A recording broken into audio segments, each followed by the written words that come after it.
কাশ্মীরে ভয়াবহ সন্ত্রাসী হামলার পর ভারত ও পাকিস্তানের মধ্যে উত্তেজনা চরমে পৌঁছেছে। পরমাণু শক্তিধর প্রতিবেশী দুই দেশের মধ্যে নতুন করে সংঘাতের আশঙ্কা দেখা দিয়েছে। রোববার 27 এপ্রিল মার্কিন সংবাদ মাধ্যম নিউ ইয়র্ক টাইমস এক প্রতিবেদনে জানিয়েছে, ভারত এই উত্তেজনা প্রশমনের বদলে পাকিস্তানের বিরুদ্ধে সামরিক পদক্ষেপের প্রস্তুতি নিচ্ছে।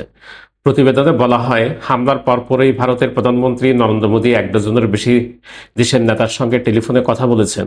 পাশাপাশি নয়াদিল্লিতে অবস্থিত 100টিরও বেশি কূটনৈতিক মিশনের প্রতিনিধিদের ভারতের পররাষ্ট্র মন্ত্রণালয়ে ডেকে নেওয়া হয়েছে।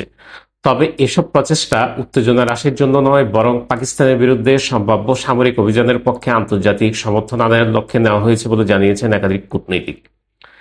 এর আগে এক ভাষণে মোদী সন্ত্রাসী আস্তানাগুলো ধ্বংস এবং কঠোর শাস্তি দেওয়ার ঘোষণা দেন, যদিও সরাসরি পাকিস্তানের নাম উল্লেখ করেননি।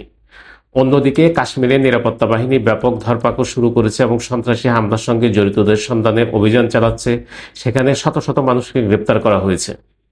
এর আগে পাকিস্তানের দিকে বয়ে যাওয়া নদীগুলোর পানি প্রবাহ বন্ধ করার ঘোষণা দেয় ভারত। সেই সঙ্গে পাকিস্তানি দূতাবাসের কিছু কর্মীও ভারত সফররত পাকিস্তানি নাগরিকদের দেশ ত্যাগের নির্দেশ দেওয়া হয়। পাকিস্তানও পাল্টা প্রতিক্রিয়া হিসাবে ভারতের সঙ্গে দ্বিপক্ষীয় চুক্তিগুলো, বিশেষ করে কাশ্মীর সীমান্তে নিয়ন্ত্রণ রেখায় যুদ্ধবিরতি চুক্তি স্থগিতের ঘোষণা দিয়েছে। এই প্রেক্ষাপটে ভারতে মুসলিম বিরোধী মনোভাবও বাড়ছে।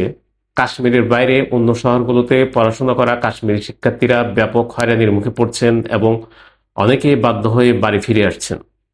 এদিকে হামলার 5 দিন পরও ভারত সরকার আনুষ্ঠানিকভাবে কোনো সন্ত্রাসী গোষ্ঠীর নাম ঘোষণা করেনি এবং হামলার সঙ্গে পাকিস্তানের জড়িত থাকার পক্ষে খুব কম প্রমাণ প্রকাশ করেছে।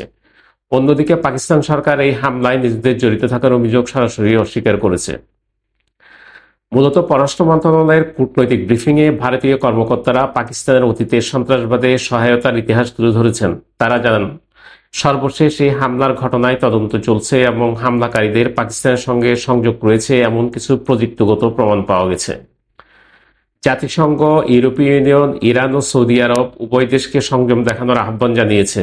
তবে যুক্তরাষ্ট্র বর্তমান পরিস্থিতিতে কতটা সক্রিয়ভাবে ভূমিকা রাখবে তা স্পষ্ট নয়। প্রেসিডেন্ট ট্রাম্পের দ্বিতীয় মেয়াদের প্রথম 3 মাস পার হয়ে গেলেও এখনো ভারতে কোনো মার্কিন রাষ্ট্রদূত নিয়োগ দেওয়া হয়নি। আর এটি দক্ষিণ এশিয়াকে ট্রাম্প প্রশাসনের অধিকারের তালিকায় নিচে থাকার ইঙ্গিত দেয়। নিউ ইয়র্ক টাইমস বলেছে, ভারতের কূটনৈতিক ও অর্থনৈতিক শক্তি বৃদ্ধির কারণে আন্তর্জাতিক চাপের প্রভাব এখন অনেকটাই কম।